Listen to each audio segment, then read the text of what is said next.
in the beautiful countryside of Austria called Burgenland. You know, Austria is divided in 9 parts, and we are here at the Burgenland. It's the most flattest part of Austria, as you can see, maybe.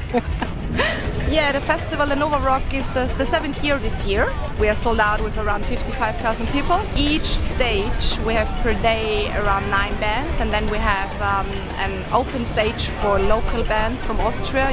Backstage we have each day around 300 people. We have here 120 people of the Red Cross.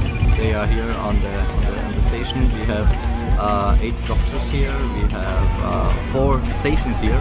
The communication center is here. It's you have mobile phones in there. You have computers in there. We work here around the clock. They are not very aggressive patients, so it's really quite fast.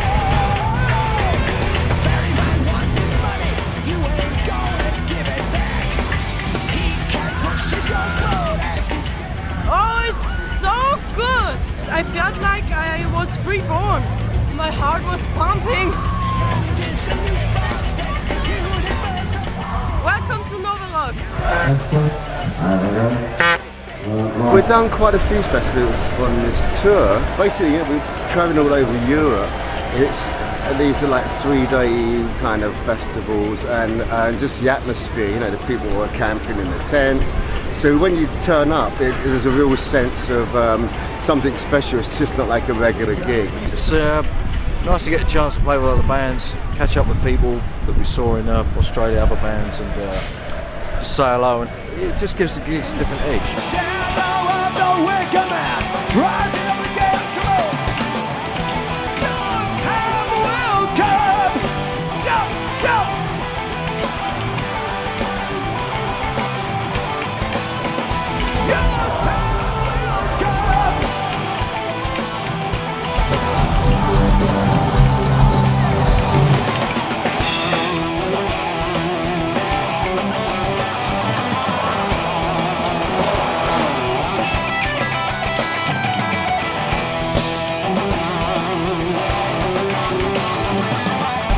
After a long drive and a 24-hour ferry, a drive into the hotel in Athens, which happens to be right on Constitution Square, which is where the Houses of Parliament are. And it just so happens that there's been demonstrations for weeks now, people camping out in the square. And the day we arrived, which was also a national strike, was where it sort of hit its pinnacle, and those full-scale riots. Me being old and senile, I didn't want to do a 2-day bus journey, so I opted and bought myself a plane ticket to Greece, got to Athens, and I spoke with the building woman at the hotel, the head manager, and she said that there was going to be a protest. So for 3 hours, it was a peaceful demonstration with 10,000 people marching past my room window, and then it stopped. And I was thinking about going outside, and I heard what sounded like gunshots. I looked outside the window, and it turns out there were tear gas canisters. There was anywhere from 50 to 100. So there was a lot of tension between any sort of government or any police or any forms of officialdom and the everyday person on the street. And you could feel that tension, you could see it. Yeah, we walked in through a cloud of tear gas into a barricaded hotel through a side door, and that was our arrival into Athens.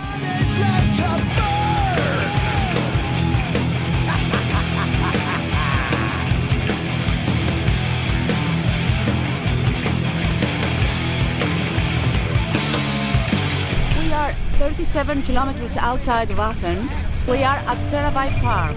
And Teravai Park is the site that hosts not only Sonisfield Festival, but other events and other festivals like Rockway Festival every summer. I have promoted so many times, and it is so lovely to cooperate with all the people, and especially the band is a lovely one. I love them. And also the Greek audience loves them. Welcome to Greece! They're the best band in the world. Here in Greece we love them, and we're looking forward to see them. Thank you. Thank you so much. Thank you. Please come back.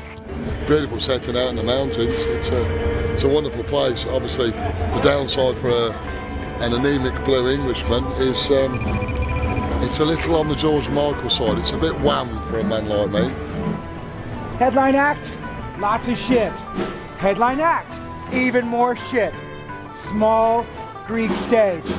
Welcome to the log jam that is backstage when Iron Maiden slips. Look, get to share what tiny little bit of space we've got here in Greece. It's all part of the normal day, not just for us but all the guys and all the other crews. As you can see, we've got monitor desks, backline gear from I think 742 bands are on this stage today. Although we're not on the same team, we're all fighting towards the same goal, so we decided to come in a bit early.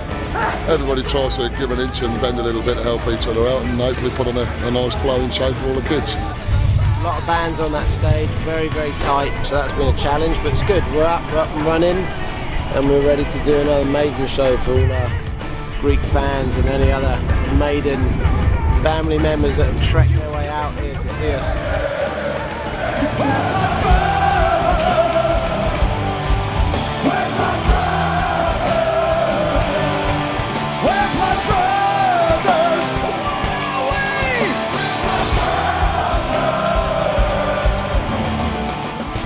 From here we're going to be going on to Istanbul, Turkey, which is the farthest east we're going to be on this tour, on this European tour. Another more sort of less travelled territories.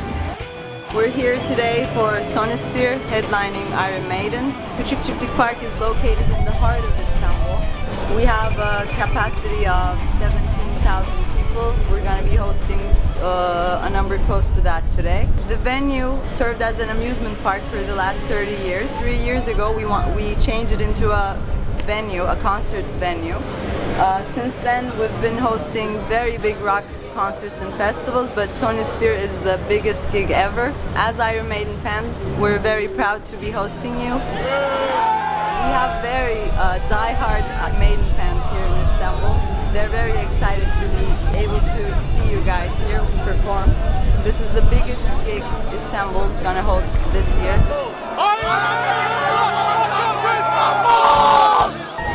Long live Iron Maiden. We all love you, Iron Maiden. Yetkili biri gelsin. We've been waiting 8 hours outside. It's totally worth it. We just Iron Maiden. We've been waiting since 7 p.m. Last day. We've been here. We slept. We didn't sleep at all, and we've been in line wrestling with other people, pushing forward. Now we're here.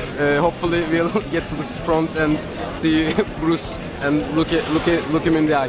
They've been waiting for the last 6-7 hours. So when we open the gates, there will be a lot of Maiden fans running to the front of stage. We're in the middle of a really tight changeover here. A lot of stuff.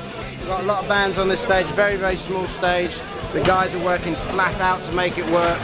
We've got a very strict curfew that if we hit it, we're in all sorts of trouble while the promoter is. So anyway, everyone's just working flat out to get it done.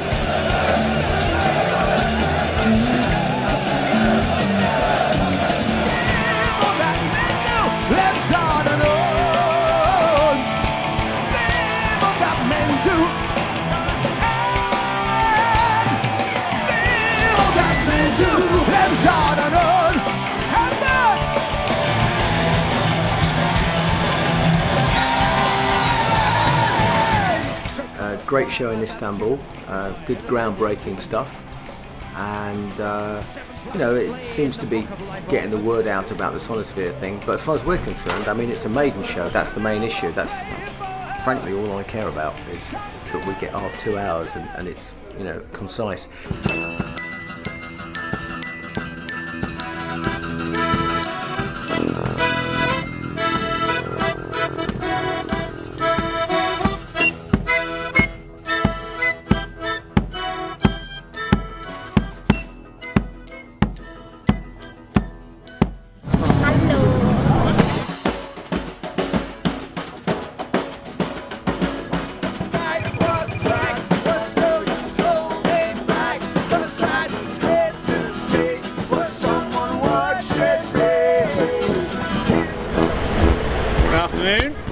Afternoon, kids. Where are we, big lad? Well, we're in the tea pavilion at St Jacob's Park in Basel in Switzerland. Very nice it is too. And Freddie, what do we do on our day off? Well, normally, Colin, as you well know, we like to head off to the local Irish bar for a couple of small glasses of the local sherry and some cake. Love a bit of cake. Thought we did something different, didn't we, Colin? We did something very different. Yes. What did we do then, Colin? We went up and through the Eiger. 11,000 feet above sea level. Took a little train trip from here in Basel to Interlaken and then Grindelwald. And then we got on the cog railway that crept its way slowly up and then through the Eiger, out the top of the Eiger, up to the Monk. Snow, glaciers, howling wind up a gentleman's howling shorts. Wind up the unrecommended Me, of course, shorts. being the Iron Maiden set crew boy that I am, I was wearing my shorts and a gust of 0 degrees wind flying up around the Trossachs wasn't good for a gentleman. It was amazing. It was indeed absolutely awesome, dude.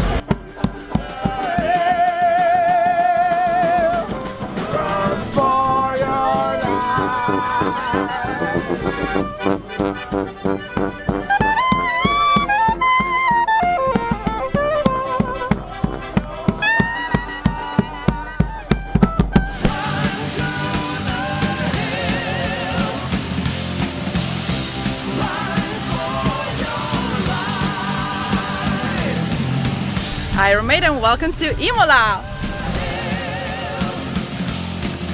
Well, we've just arrived from Switzerland, from our show there last night into Imola. We're at the famous racetrack here, Formula 1 track. And it's great last night in Switzerland. As always, everything's going great. We're picking up gold albums every country we're playing, you know, and that just shows you the fans are still there and the band are doing what they do. They sign all the stuff when they can. You know, everything's normal day at the office, really. I haven't sacked anybody yet. We're right at the entrance of the festival, and this is the monument of the Ferrari.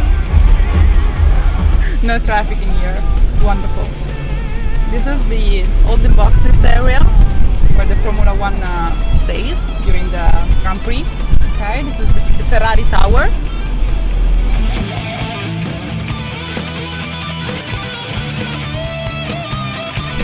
It's a pity that the race here is over.